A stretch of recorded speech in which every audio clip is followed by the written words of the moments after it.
Welcome to the Thought That Counts podcast, based upon my contributions to my local radio station's The Thought That Counts slot. This is broadcast on the breakfast show and the lunchtime show over a period of a week. Each broadcast lasts about 90 seconds. My contributions are all based around some aspect of emotional intelligence and resilience. These contributions have been put together as hints and tips in this podcast. On this occasion, my reflections explore unconscious bias, covering what is unconscious bias and behaviour, working with unconscious bias and categorising, and the unconscious and subconscious mind. I hope that you enjoy the podcast, and these the thought that counts. The thought that counts. How biased and prejudiced are you? Probably a lot more than you care to think. Bias is defined as having a fixed opinion, being closed to new information or to rational arguments. Bias is like jealousy. Nobody likes to admit it, and often we're unaware of it. Now, everyone can be guilty of unconscious bias when stereotypes are made through generalizations in the mind when assessing situations and other people. Unconscious bias happens by the brain automatically making incredibly quick judgments and assessments of people and situations without you even realizing it. If you have a brain, you have to admit that you're biased. Our biases are influenced by our background, cultural environments, and personal experience. Often these preconceived ideas don't make much sense. For instance, studies have shown that people are favoured when they're tall, and there's a bias against people who are overweight, even when these physical attributes have absolutely no bearing on a person's capabilities. Some recent studies have shown that less than 4% of American men are over 1.9 metres tall, yet more than 36% of American managing directors are over 1.9 metres. This attribute would have not been consciously selected for at interview, yet thanks to unconscious bias, that's what's happening. This may seem irrational and absurd, but often this remains hidden because our own definitions of fairness contain critical elements of unfairness. That's the nature of unconscious bias. With conscious bias, you'll be aware of your feelings and attitudes. With unconscious bias, the bias occurs without you knowing. The thought that counts. How can our unconscious bias affect our behaviour? Unconscious bias is a form of rapid thinking by our brains making quick judgments and assessments. It's well documented and very pervasive. Unconscious bias influences our behaviour, and often these behaviours are not compatible with our values and our thinking. Aside from the more obvious gender and racial biases that we're becoming more familiar with and more aware of, there are some very interesting, less obvious ways that unconscious bias manifests itself that can impact our daily lives. A study by 2 Dutch scientists at Maastricht University in 2015, for example, found that most offices set their thermostats based on the resting metabolic rate of a 40-year-old man. This is in accordance with standard indoor air conditioning guidelines which date back to the 1960s and which have never been updated. Women tend to be smaller and have more body fat than men, and because of this, they have slower metabolic rates. This means that current air conditioning standards are too cold for most women. Unconscious bias is not limited to gender. It also impacts ethnicity and other visible diversity characteristics such as height, body weight, and even names. As humans, we're simply fallible to unconscious bias. We don't mean to be biased. We don't want to be biased. But we are, and we can only get past it by pointing it out to each other empathetically and with kindness. The thought that counts. Can the issue of unconscious bias be addressed and help us make the right decisions for everyone?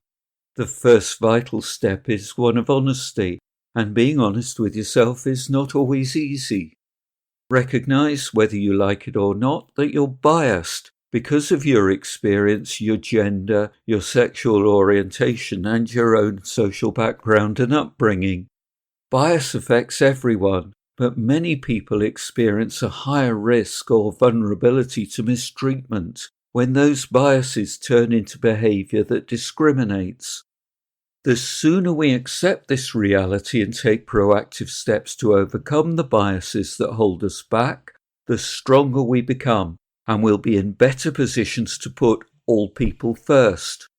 Recognise that it's unrealistic to completely eradicate all biases, and recognise that it's very easy to hold these biases without even being aware of them.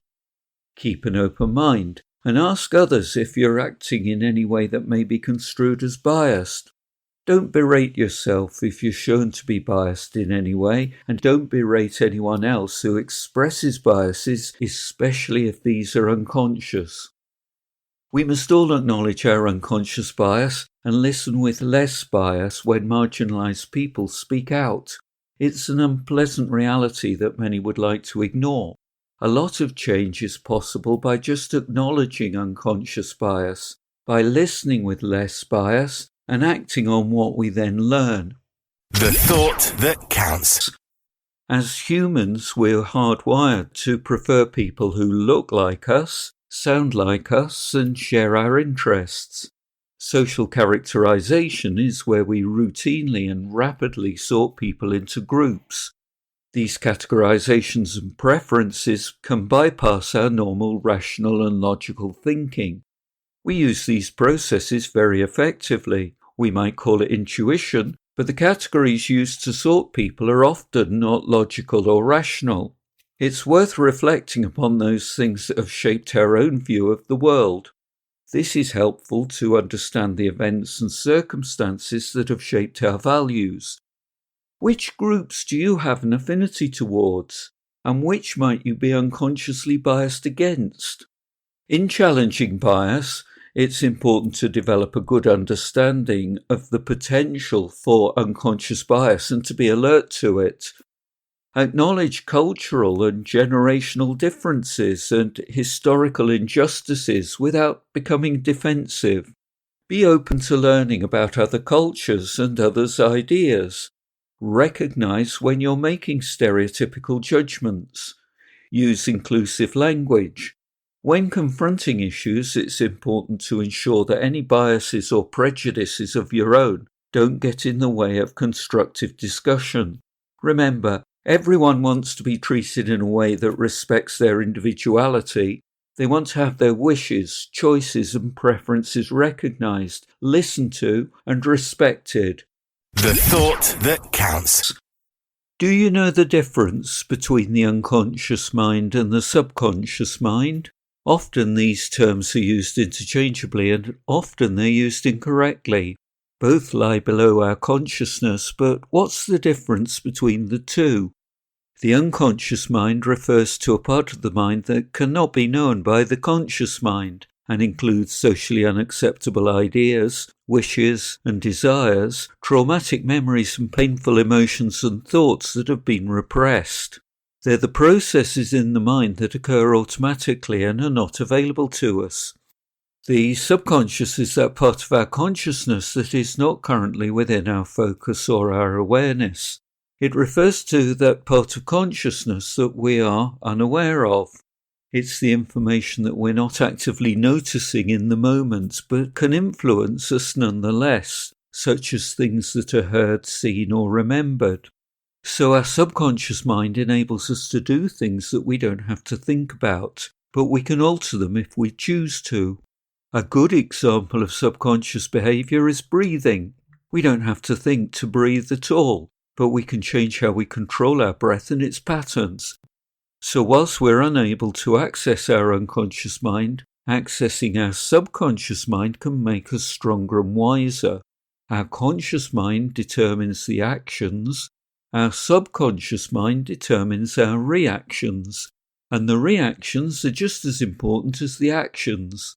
I'm Robin Hills from EI for Change, empowering your emotional management. The thought that counts.